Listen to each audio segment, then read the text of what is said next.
I forgot the gavel, but that's okay. That was me tapping. I now call this meeting to order 8:05 p.m. Yes. So first order is I wanted, before we try anything else parliamentary, I wanted Brian to just give us a very quick 2-minute explanation of what is parliamentary procedure so we can make this work and not mess anything up. So Brian. I don't need that. Okay, so basically, parliamentary procedure operates on motions. If you want something done, there is probably a motion for it. Given this setting, you don't need to know precisely how to word what you want to do. If you can communicate what you want to do, the parliamentarian will likely be able to explain how you might go about doing that. But like, for example, if you're for legislation, someone makes a motion to approve the legislation, that requires a second, and at that point we debate it, and then can ultimately take a vote either when the debate dies or when someone moves to end the debate. And to do that, you would call the question. And even on non-legislative things or amending legislation, that's generally going to be done with a motion in a second. If you look on the Constitution page on our website, there's under the resources section, if you look at the voting procedures document, that kind of goes through what the voting thresholds are for the various things we can do and what basic tools are at your disposal. Is that what you wanted? Yeah, that's exactly good. Just so we know how this works, because I know last year I had no idea what's going on. To some extent, I still don't know what's going on. But hopefully now everyone knows a little bit about what's going on. Okay, so as you can see on the screen, we're completely transitioning to text message voting. So if you're one of the 2 people who hasn't texted your attendance in, please do so now. This is hopefully going to save us a lot of time, especially tonight when we have 7 things to vote on. And so for each thing we're going to vote on, we'll just pull up the voting thing on the screen, and hopefully we can start talking about other things while we're doing it, unless it warrants discussion. But yeah, so you should be able to vote directly to this. You just text the number to the number. Everyone who's a voting member said it should have already registered their cell phone number with the link I sent out. If you haven't done so, you're not going to be, your phone number isn't associated with your vote, so that's not going to be an official vote. If you're not a registered voting member, you can still vote, but you shouldn't, because that's bad and that will screw us up. So don't vote unless you're a voting member, and we can go back and check individual votes as we go. But yeah, I think, is it just me or there 2 people? I still think there's 2 people who have texted in. There should be 3, because I believe we have 26 voting members and you would be the 27th. Right, but that's 24 and we're missing 2. So have you done it though? No, I didn't know. Oh, okay. So yeah, that we're missing 2. Has anyone not voted? I forgot to register. Can I do that? Yeah, that's okay. We'll take your vote orally today. So the new Senate rule is you have to charge your phone before you show up. I have no answer for that. Hey, Robbie, how does proxy work? How do they know? Okay, yeah, so that's the other point. If you have a proxy for this meeting, you must inform Olivia beforehand, and they will register that proxy on a limited basis for that meeting. Okay, great, so we can move on. The next item is approval of minutes from changeover. There actually weren't any minutes from changeover, so there's nothing to vote on. Next is officer updates and reports. So I've got kind of a few things. First of all, I just wanted to introduce the officers. People might have had a chance to meet them, but we've been meeting for around 2 weeks and they're great. So the secretary is Olivia Shaw. EVP is Amrita. IVP is Abby. Treasurer is Joan, and so we're all very excited for this year in the essay. And so I guess I wanted to briefly go over kind of our initial vision and kind of push this year. So I think it's a lot of it's based on the great campaign we had for my presidency, but I think really making this meeting a hub for campus conversation and change is top on their priority. So that was really the motivating factor in moving these meetings and making them, at a more central time and a more central place on campus. And we're still going to be reevaluating different areas, a kind of, founder's room, hub, and kind of deciding which one works best. We also have Farnsworth still reserved for next year, but really making this a place where people can come talk about important issues. So we've got different things on the agenda later today that really align with that vision. And so the second point is really pushing the administration on issues through that matter to students, and not necessarily letting the administration set our agenda and the things we want to do. And the final one is just preserving Rice tradition. We have a lot of really cool things at Rice, and making sure those continue in a sustainable way. And so we're excited for everyone to be here and to work with us towards those goals. So kind of policy-related things. So we'll be passing this legislation later today, but we're convening the Alcohol Event Registration Task Force Working Group in conjunction with the administration. And so this will be a group of people that are looking at the alcohol SJP form that you have to fill out before every event to get it approved, and really coming up with better ways for that to be more in line with what students want to see in this form, and not really be a barrier to getting events passed through. And so that group will start meeting next week. We'll go through specifically who's on it when we go through the legislation. But the idea is they will present their findings at the essay meeting on the 23rd of April, so the last essay meeting right before we finish up school. And that committee will also have representatives from the administration on it. The second thing is we are still accepting creative proposals for the essay iPad until this Friday at midnight. There's only 2 in so far, both of them are mediocre. So if you have a good idea and want an iPad, this may be your chance. And finally, I wanted to announce 2 positions that we've kind of created as part of the executive committee. So the first one, and so really the idea behind this is that there's a lot of issues and a lot of different things that we want to tackle this year, and we really want as many good people on board as possible. And so the first position is something called Executive Vice President. It's kind of originated almost 10, 12 years ago. And so that role is really going to be looking at special projects and pushing forward special initiatives. So Trent Navrin, he's not here today, but he'll be working in that role, and then we're going to be appointing that again through legislation that'll be introduced later. The second role is Chief of Staff, and so this one is kind of a role that we really envision in getting this whole organization to work together well. So we have over 120, 130 people working together, and there's a lot of different areas that are not really communicating well. So that person, Cy, who ran for IVP from Hansen, will be working on kind of increasing communication across different parts of the essay, and then also working specifically on the NSR program. So we're really excited to have them on board, and you'll probably be talking with them soon. Okay, so that's all I have for my report, and then we'll move on to IVP. Okay, so I just have one thing to talk about. So previously, ESA had something called the Best Practices Committees, and they looked at kind of best practices in different colleges and the goals to kind of discover which was the best practice.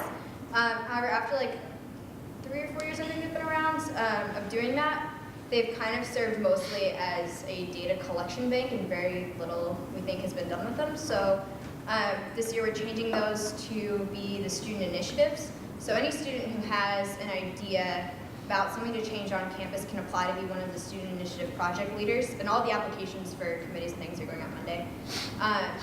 So we've heard some great ideas from like handicap reform to food and housing inequality. So we really want students who are passionate about ideas to create projects that actually could have some relevant change on campus. So those will be taking the place of the previous best practice committees. Yeah, and I think Marita has some updates too.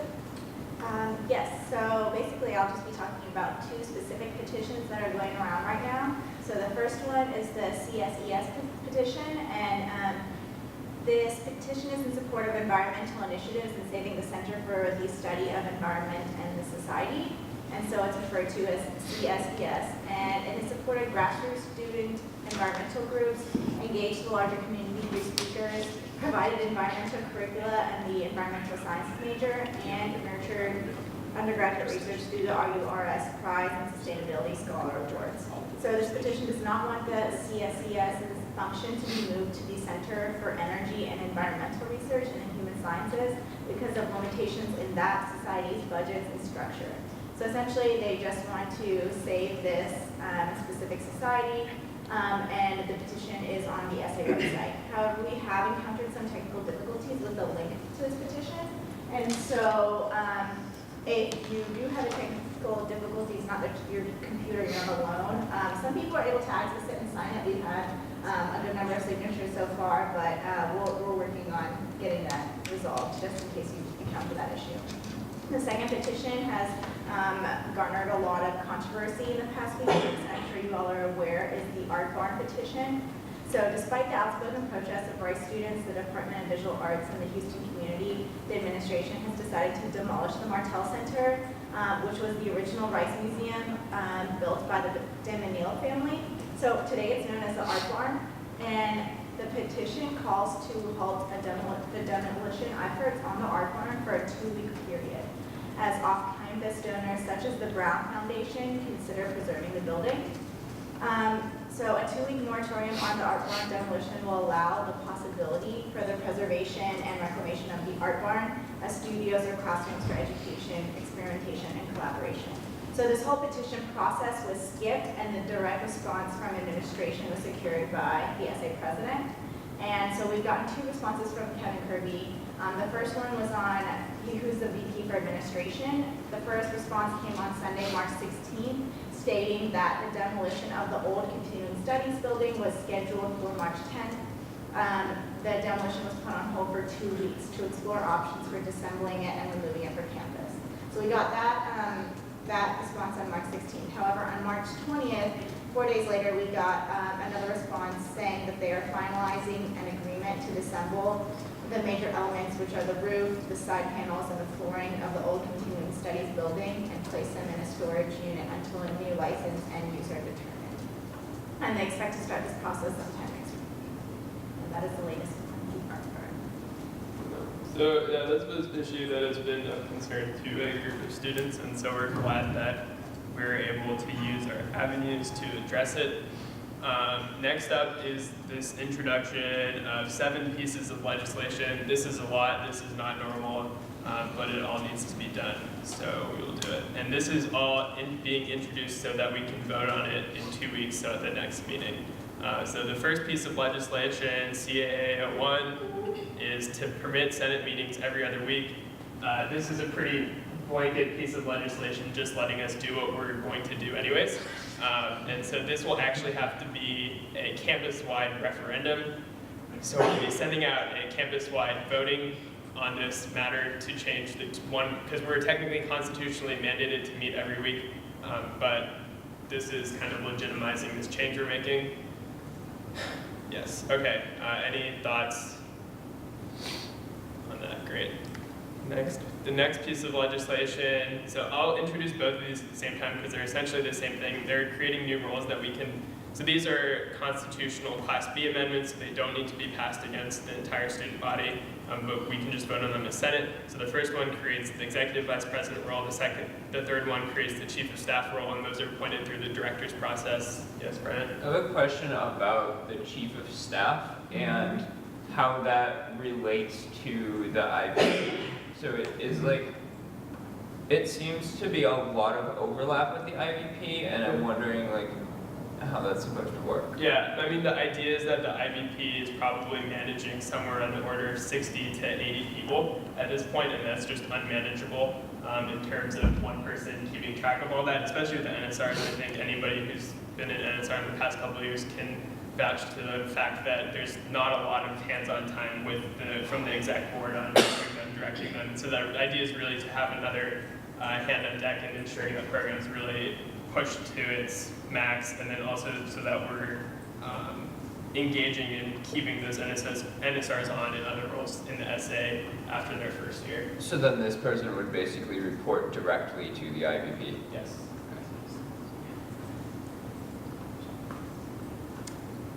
Any other questions? Great. Moving on to the third constitutional Class B amendment to create the Wellbeing Standing Committee. So Shannon, if you want to come up and kind of talk briefly about this. This came out of the Wellbeing Working Group work from last year. And this is really great because it's going to create a sustainable way for us to continue to examine well-being issues on a kind of continuing basis so that we're not being incredibly reactive about how we address these issues, but we're addressing them kind of on a day-by-day basis or throughout the school year when we can really take the time to look at these issues in depth. So, Shannon. Yeah, so pretty much what Robbie said. I was a part of the Wellbeing Working Group this past year, and at the end we talked to different people like students, RAs, masters, and then people in the administration to sort of see like what policies and processes are currently at Rice and what could be like improved. So we made like a report and a presentation at Senate a couple of weeks back. And right now we sort of want to create this committee, and I think it'll be a subcommittee of the Student Life Committee right now. So it's being co-chaired by the Student Life Committee, and we'll also have required attendance or required participation from different well-being groups across campus. Right, and so this is just sort of to further like what we did as the working group, sort of take on like the action items that we talked about in the report, such as like a medical leave liaison, some of the trainings that like the RAs and masters go through, things like that.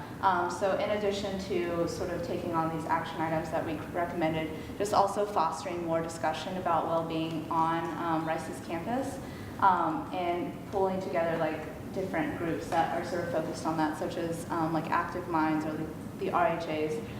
So fostering more discussions, and then also sort of providing more of a link between the students and the administration. So we'll have like, I think we talked to Patrick Lukenbiel from the Student Wellbeing Office to sort of be a part of this as well. So that not only are the students talking among themselves, but they have sort of a resource to actually make things happen. Great. Yeah, thanks, Shannon. This was a really great group from last year, and I'm happy to see this being created as a sustainable practice moving forward. Okay, so the next two, any questions, comments on that? Yes? Are the RAs involved or? RHAs? Or Sorry, RHAs. RHAs. Yeah, so the RHAs are one of those groups that we suggest have a spot on this committee and kind of a spot in this conversation that's happening. But it is also open to any other, let's say a club gets created next year or someone, there's a club that we neglected to include. It's open to kind of participation from any group. Great. The next two are improve flexibility of judicial procedure and amend RSVP elected leadership requirements. Brian, if you want to. Yeah. Can you pull up the? Okay, good. So basically, the idea of this is that the way the judicial procedure section is written right now doesn't give adequate discretion to the chair of UPort to determine the order in which things happen, or to set up the most effective procedure, given that the nature of the cases that can come to UPort from the SA is heavily varied. So it can be things where there is a complainant and an accused, and it makes sense to have a procedure like this, where it's set out in what appears to be a linear manner, but that's not necessarily going to be the order in which every case should be handled. So what this is supposed to do is allow the chair to determine the most logical order and for the hearing to proceed in that manner so that we don't waste everyone's time. And then the second component of it relates to closing statements. This was adapted from UPort's Student Code of Conduct procedures, in which the closing statement is just essentially made by a single party. Where you have multiple parties making closing statements, it becomes much more important that they adhere to kind of what a closing statement is supposed to be, which is summarizing your argument rather than introducing new facts. If you introduce new facts, then if you have the last word, no one has the opportunity to respond to those facts or challenge those facts, and that's a problem and is unfair. So this allows the chair to determine that new evidence has been introduced in a closing statement, and therefore a response is warranted.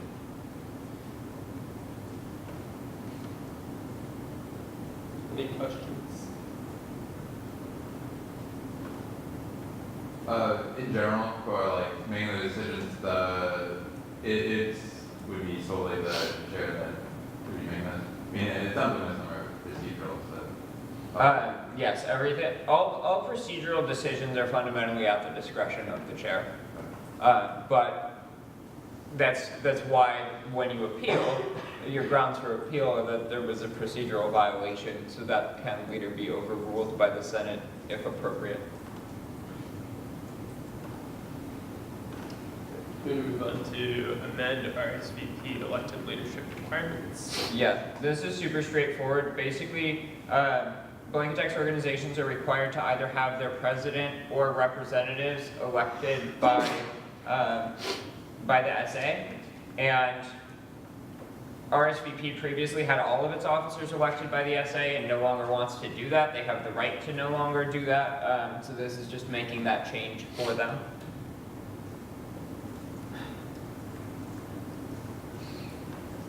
Are there any questions about that? Great. Yeah, so all of these have been introduced and they will be voted on in 2 weeks. The final piece of legislation is Senate Bill 1 to charter the Alcohol Registration Task Force, so we can quickly go through this.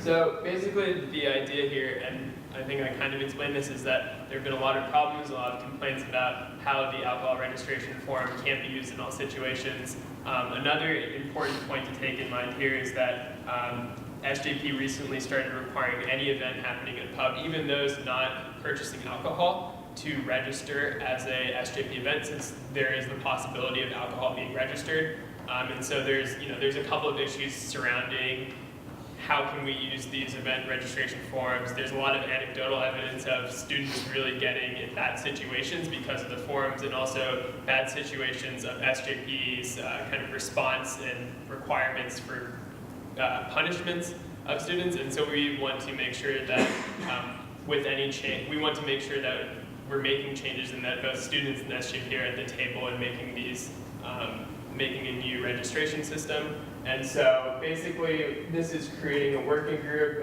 If you scroll down, it will be convened by a college master, which is still kind of up in there as to which college master, but it will also have membership of 1 to 2 members of SJP at Dean Hutchinson and Dean Ostek's discretion, and then you'll have Brian Barron representing UCourt, Leah representing the presidents, Helena Dick from Willie's Pub, who's also a 3-time beer bike coordinator. We also have graduate student representation on the committee, which I think is really important because graduate students also have to use the same SJP form, and it really doesn't work for them at all because they have completely different requirements and structures.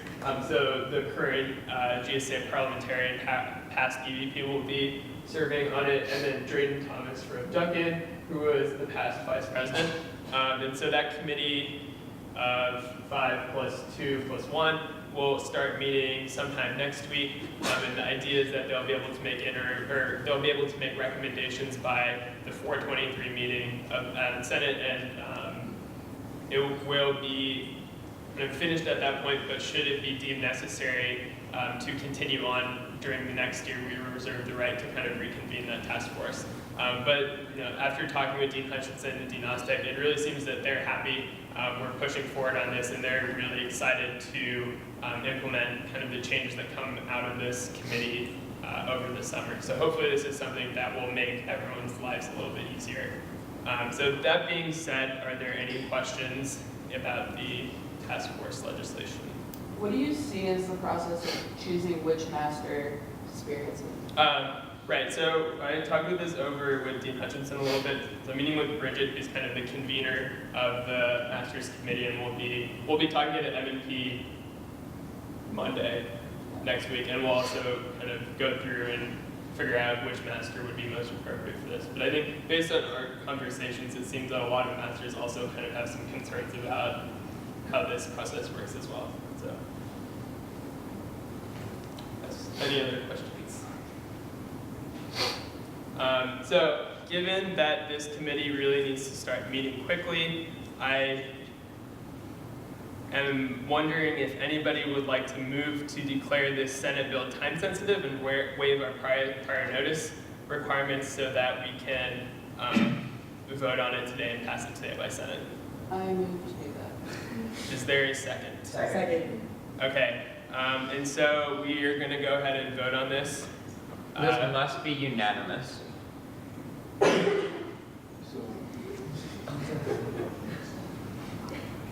You can abstain and not affect it, but if you vote no, you are, yeah, there was prior notice.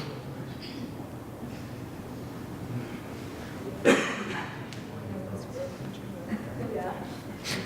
And to the right number, yeah. It's off Yeah, by so this one. is going to be super exciting to see all the votes going in. The best part of Senate. I'm like triple checking. Yeah.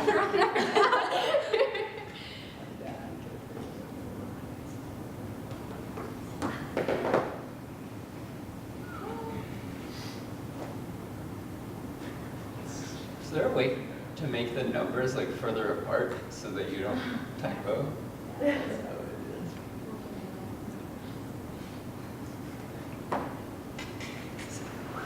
Four people. Okay, we can go ahead, while the votes continue to come in, we can go ahead and start talking about ballot approval and revisit what the result of this was afterwards. So, is Vera here for ballot approval? No. Who's supposed to be here now? Ryan? Do you have a Theoretically, ballot? the director of election, I have not seen the ballot. Okay, Great. well, Do you have the list of candidates even? no. Yeah, email. we have it. Yeah, so we have a campus-wide election that has to happen as mandated by our constitution. I think it's voting on like RSVP members and U-Court members, No, honor council. honor council members.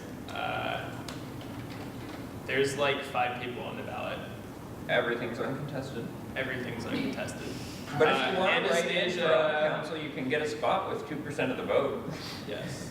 Yeah, so the reps are Alan Hu for honor council, Michael Jin, Katie Stewart, and then RSVPs on the ballot for treasurer, Kaylee Yoakum as treasurer, Nkeshi for secretary, and then Anastasia for Campanile, editor-in-chief. Yeah, so that will be going out later this week. Can we look back at the voting? Did we get that last honor council candidate that Vera emailed us about? The what? Yeah, I put them on there. Yeah. Okay. Did 2 people not vote for this? And well, at some point, if you haven't voted, you've abstained, so. Is there anyone who wishes to vote but who has not yet voted? Okay, great. Moving on. Okay, prior notice is waived. So that passes, and we'll be convening that. Committee later this week, early next week. Great, thank you. Next up is blanket tax reports for Michael Pan. This is a process that was started early. This was a process that was started early in the year. It's a very important process. It's auditing a couple $100,000 worth of money. Michael has been diligently doing that and has our final results to present. I didn't get an email. No, it was XAL1, right? One, yeah, right. I- Not on my Yahoo. You try to send me Yahoo.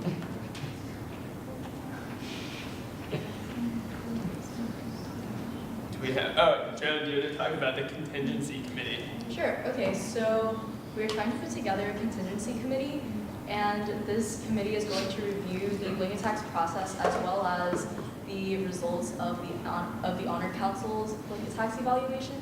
So basically, you will be evaluating whether or not we need to change the funding that we give the Honor Council. It's a low time commitment thing, but really right now we're looking for people who are officers of blanket tax organizations.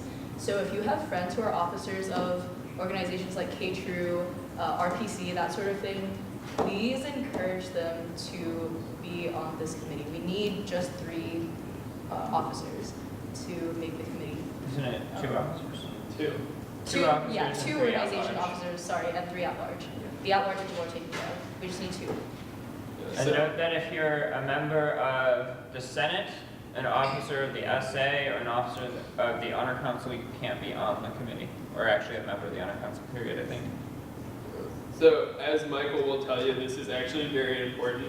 So basically this could mean that the committee recommends a decrease in Honor Council's blanket tax because of some of the things that Michael will talk about. But it's very important that we actually find people to serve on this committee. So if you know anybody who is a blanket tax officer or kind of an at-large member who would be interested in something like this, please, please, please encourage them to apply. It will be super low time commitment, but have them send Joan an email. Do they have to be officers for because there's just changeover for a lot of organizations, do they have to be current officers or can they be exiting officers? Be inclined to say both. Yeah. Yeah. Also keep in mind that they have to be officers of these specific organizations. So we can't have other people that are not officers of these organizations fill their spots. So we just need 2 of them.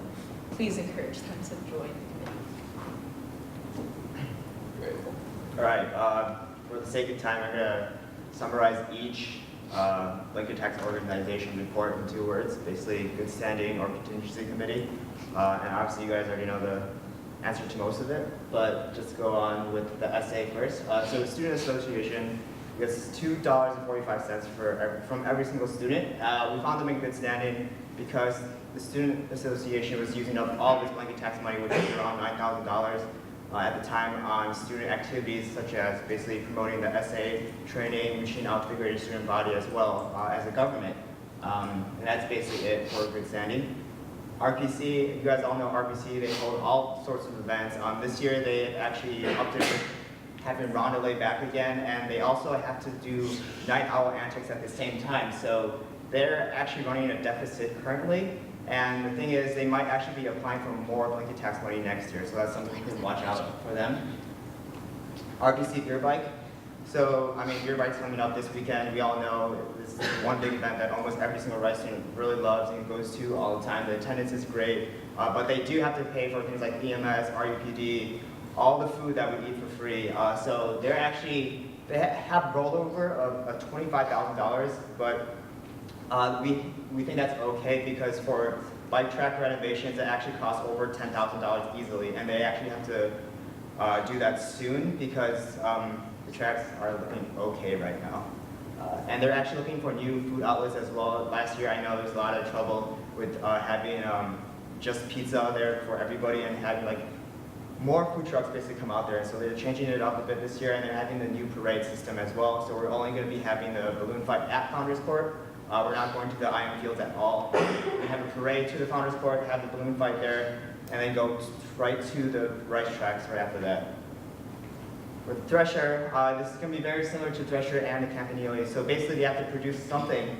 And for the Thresher, that's basically a weekly paper. And they're actually they're running a deficit as well. And the only reason they're able to stay afloat is because they have ad revenue and stuff like that. I mean, they also have to pay their editors and sometimes, but that's not part of the actual blanket tax. Their entire blanket tax is used up just by giving out these weekly publications for the Thresher. And RTV5. So RTV5 has been actually saving up money for the past couple of years. Actually, it was 2 years this year and last year to buy something called a TriCaster, and that's going to give them the ability to really just stream things live and also do things in HD quality. I know the one thing that came up during the committee was that we're worried that for future years they might have too much money saved up and we're concerned that they might not know what to do with it, but that's for later years. But currently, they are using their money properly. Hopefully they bought it by now, but yeah, they did. Okay, they're back there, FYI. So everything should be good. We'll see how the TriCaster does. With Campanile, so we each pay $24 for the yearbook, and you know from high school, it probably costs more than $50 per yearbook back then. But every single Rice student gets one, and it actually costs more, and like they're running a deficit as well, and they actually get money from ad revenue and endowments as well. They run on a budget of around $90,000, but it actually costs a little bit over $100,000 to make every single yearbook as well. K-True and K-True Emergency. So K-True, they have their yearly outdoor show where they mainly spend most of their money. They have a budget of around $45,000, but they only receive around $20,000 to $25,000 from blanket tax alone. And the reason they're able to do this is because of all the venues that they have. They get revenue from all the customers, ad stuff, and endowment as well. And the emergency part is actually we pay 50 cents in case something bad happens. So they have really expensive equipment stuff like the soundboard, which could easily cost over $100,000. So in case something like that fails, they're able to have the funds necessary to do so. The one question we had was that since they do have a 50 cent per person emergency fund, it would take forever to accumulate something like $100,000. But currently, we're just hoping that the soundboard will hold up until future cases where it does fail. But they can use the emergency money for very minor equipment failures, such as like computers or speakers and stuff like that. RSVP, they have a lot of things that they do as a volunteer program. They are also running a deficit. However, because they are the nature of their program, they are a volunteer basis. They actually get a lot of money from the people they work for. They get things subsidized as well for the events they hold. So they are also in good standing for all the events that they do here at the Greater Student Body. UCourt. So UCourt, they're running at around a $500 surplus right now, but in the past years, especially the past 2 years, they've been running at a pretty big deficit because they did have a lot of surplus, but now they've been dwindling it down, and even this year they might not have surplus because they did just recently move into a new office, so they're going to be buying a lot of new office supplies as well to really just dwindle that blanket tax money down. And finally, the Honor Council. So the main reason we wanted to bring them to a contingency committee wasn't because we saw fit that they needed to have a decreased amount, but when we did meet up with them, they weren't entirely sure if they were working on a $1 budget or a $2 budget before. And the IPC actually agreed that $2 was more, actually $1 would be good, but something like $1.50 would be more than enough to cover all the expenses of Honor Council. We worked together to talk about what are the pros and cons of what they could do with their money. And I know they've been trying to spend a lot of their monies down this semester as well. They did send additional documents with budgetary items to show you guys. And all these reports and recommendations will be online, including the budget stuff every single organization submitted. So if you want any details, you can look up on the SA website. I think it will be on the blanket tax part of the tab. Yeah, SA.rice.edu/blanket tax. But yeah, so the whole point of the contingency committee is to really see whether they do need the $2.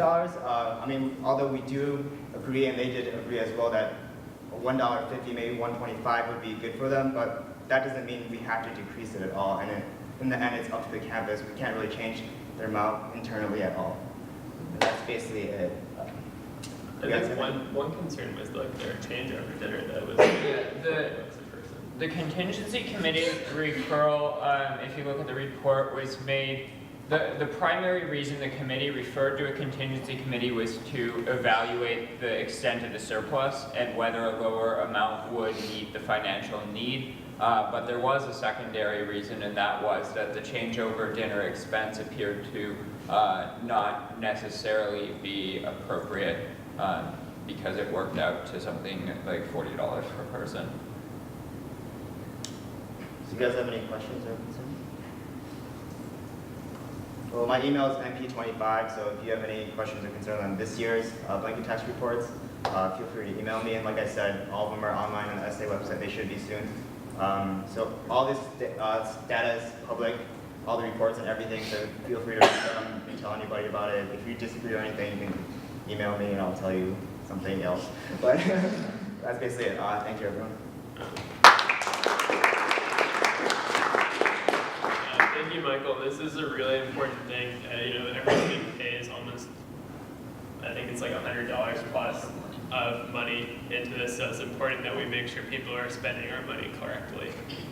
Next up, we have just a short discussion on Owl Days from Timothy Chang.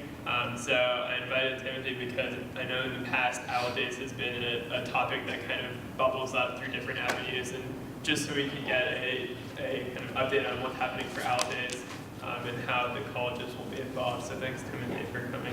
Thank you for having me. So Owl Days is coming up in a couple of weeks, April 9th through 11th. This year we're expecting around 400 students and up to about 1,000 people overall, including parents. But again, we don't exactly know the number until more prospects sign up. Right now, about 24 hours into registration, we have 60 prospects already signed up for Owl Days, so that's a pretty significant number, so we can expect a pretty healthy number of prospects this year. So essentially, what's going to be happening is April 9th it's going to be a 3-day event just like last year, the change from the 2-day events which had happened in the past. And so essentially, prospects are going to come in and check in on Wednesday afternoon from around 3 to 6 p.m. And then they will be here Wednesday night, all of Thursday, and then Friday they leave around 1:30 to 2:30-ish. That's kind of their checkout air time. So that's kind of the broad general layout over Owl Days. During that time, prospects will be visiting campus tours, attending various panels, visiting classes, and having lunch and dinner in the residential colleges.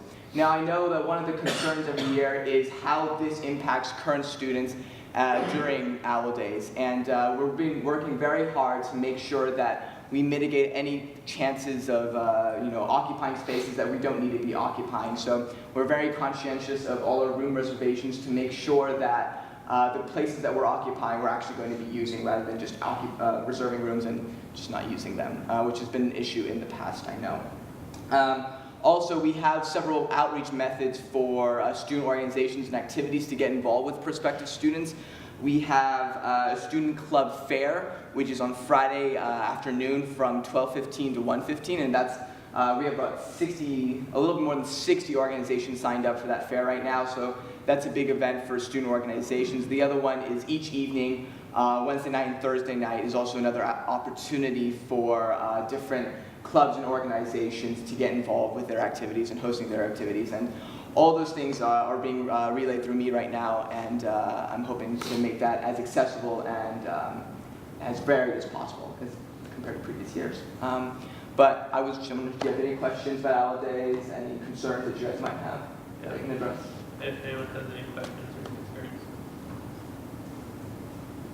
Great. Fantastic. It's a great event, and for us, we really love to encourage y'all to really volunteer. Also get your colleges, especially to host prospies. Every year we need more hosts like Oasis. So prospies, they do really love you guys, and so please host.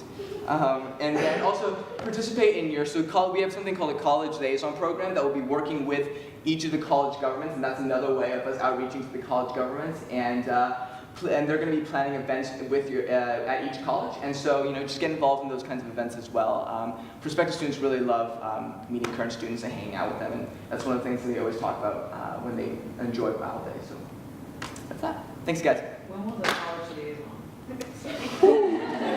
They're going to be planning the events this weekend, and then they should be getting in touch with the college presidents and boards sometime next week, in the beginning of next week. Also, when did you say they were going to leave on Friday? They'll leave around early afternoon. Yeah, but again, they leave throughout. Awesome. Thanks, guys. Okay,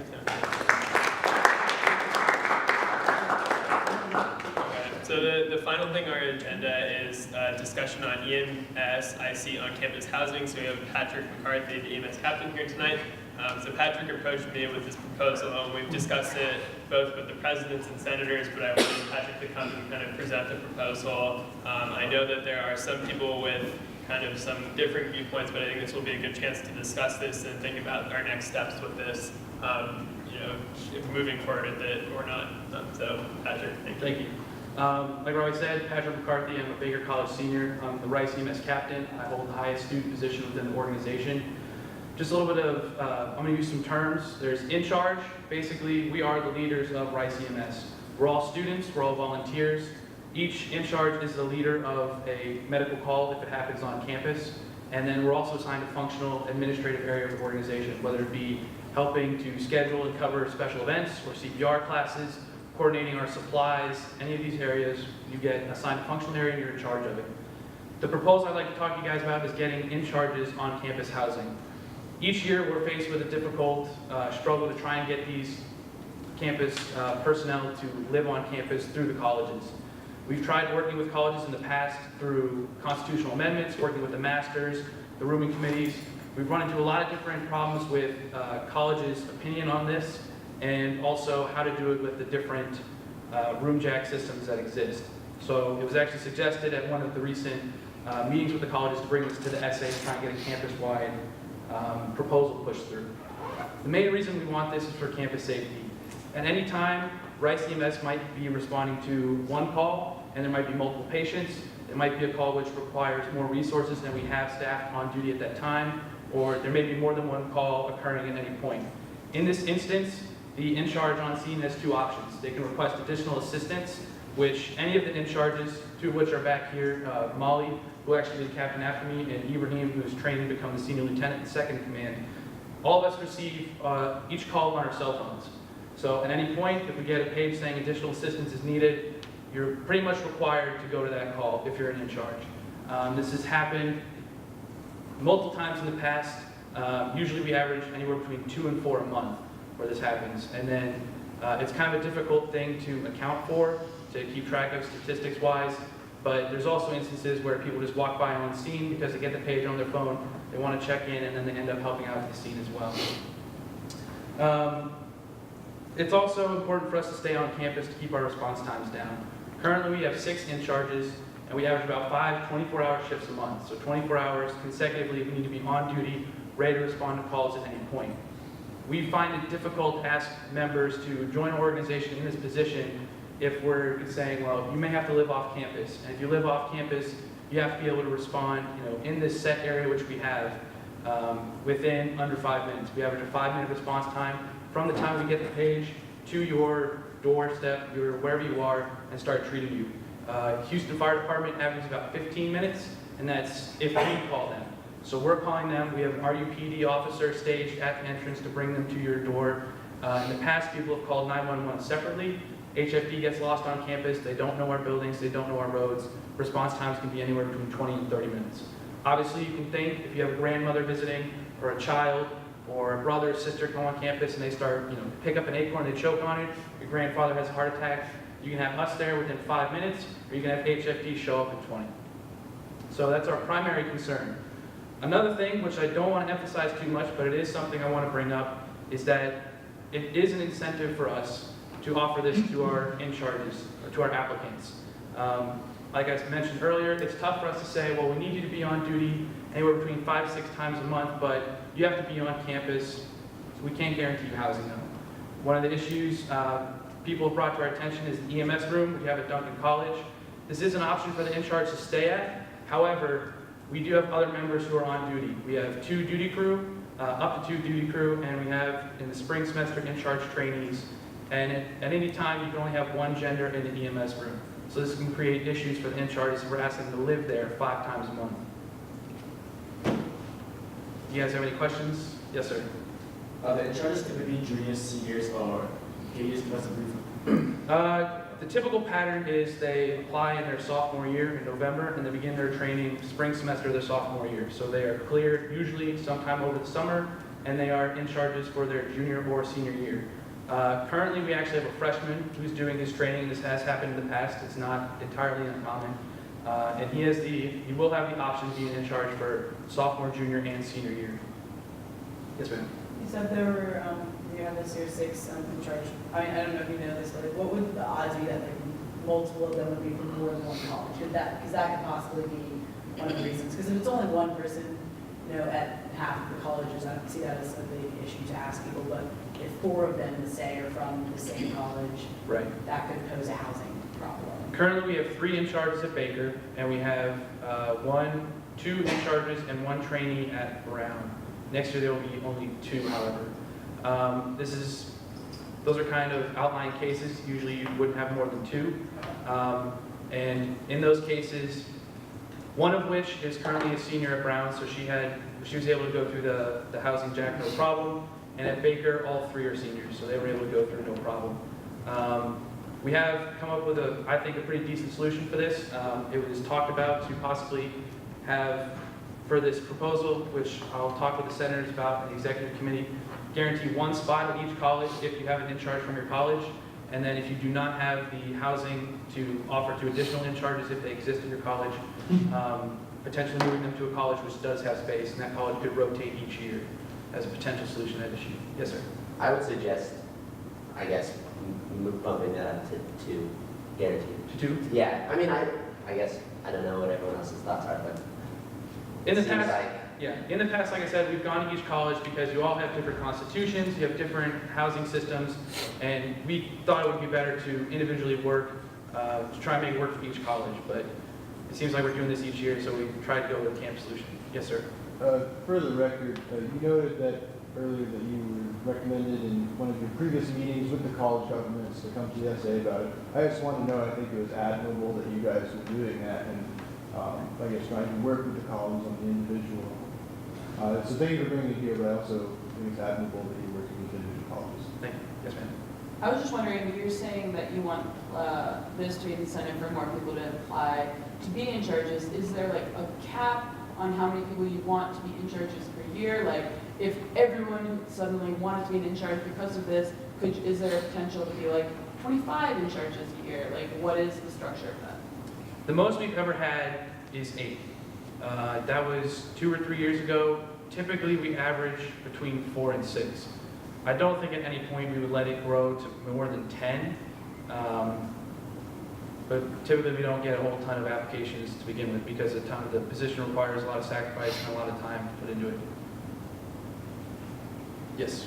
So I guess kind of the basic issue here is that in general, the way housing works and the way room jack and room draw works is that the colleges are kind of left to determine the policies for themselves.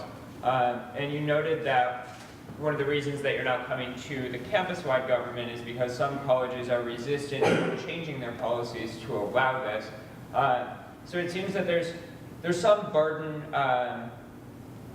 of significance that needs to be met for the campus-wide government to say, hey, let's overrule the wishes of these colleges to control who lives in the college and where in the college that they live, and what the criteria for that is. And while that's certainly something that we've done with, for example, new transfer students, and recommending that that be done on a campus-wide level, I think it is a significant burden, and I'm wondering, I guess, how much does it really impact the ability of EMS to respond and to maintain its response time such that the safety benefits do warrant the campus-wide government intervening against the will of some of the colleges? Are there actual instances in which this has presented a safety problem more than just a hypothetical? Absolutely. Within the past 2 years, we've actually had 4 full cardiac arrests on campus. In each case, we were able to respond in 5 minutes or less, and actually 50%, 2 of those people were able to recover full on, no neurological impairment. In fact, Molly was actually on one of those calls. In each of those cases, an additional assistance page was sent out, and additional personnel were able to respond and help out on scene. It goes beyond cardiac arrest. It could be multiple intoxicated patients, could be seizures. A lot of times we get multiple patients at rugby games, powder puff games, you name it, and if somebody asks for additional assistance, we go out and we help out. As far as response times, I'm not going to bash HFD, but they're not students, and they have an extremely high call volume as opposed to us, where we average about 2 to 4 calls a day. This might be their 15th call at 3 in the morning for an intoxicated student. They are not going to have the best bedside manner, and they may not be as open to your concerns as a student as we are. We go through this training, we do this, we volunteer, we keep our response times low to try and help everybody out. If we don't have the ability to stay on campus, response times will go up.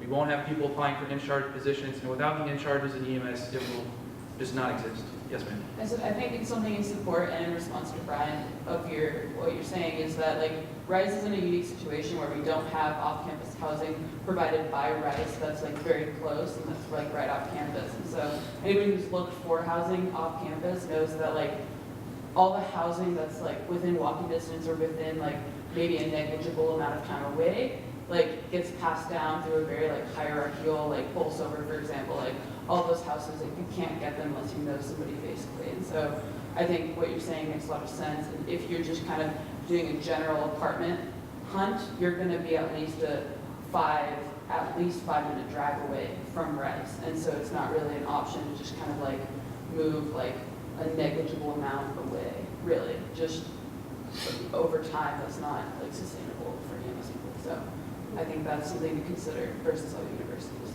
So if I understand then, it's not so much that EMS has encountered problems in responding that are bringing this on, but that those problems would arise if in-charges were to live off campus. We've been fortunate enough to be able to secure on-campus housing for in-charges in the past, whether they're seniors or working with the masters, BRACs, the Constitution, what have you. We're starting to reach a point now where we are looking at having in-charges stay off campus because we haven't been able to secure housing for them. So those are the anticipated problems, yes. We'll take one more point and then it's time, so we'll have to stop this You're discussion. just rehashing when the in-charges are selected. So the colleges all work around a kind of specific time frame. So if you want us to implement that policy, could you just give us an idea of when you guys select the in-charges in that sense? Yes. So it's kind of a difficult question. Each year, the only guaranteed in-charge assessment is in November, right before the semester ends. And that is every year, no matter what, that's when we have our assessment. Depending on if trainees drop out due to family obligations or they're not able to meet the time commitments or meet our standards, it is within our ability to hold additional assessments in the spring, earlier in the fall, what have you. We're asking for guaranteed housing for primarily in-charges in November, or if before your rooming committee you have the ability to add in-charges in, we'd like to do that as well. But the only guaranteed in-charge assessment is in November. Okay, thank you. Yeah, thank you, Patrick.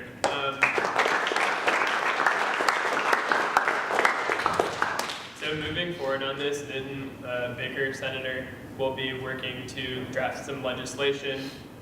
And so I think the idea there is that we'll be trying to secure something through the Dean of Undergraduates, so it's more formalized and also more sustainable in the future as we move forward. But that will be targeted to be introduced and discussed at the Senate meeting in 2 weeks. And so if you have any additional feedback, please feel free to talk to Din or Patrick with any points. But yeah, so next week we'll be in the same place, same time, in 2 weeks, and we'll be voting on all the legislation and looking at this as well. So great, thank you. Is there a motion to adjourn? Motion. Second? Second. All right. Do we have to text our votes? Yeah, we're not doing that. I know public meeting closed at 9:03 p.m.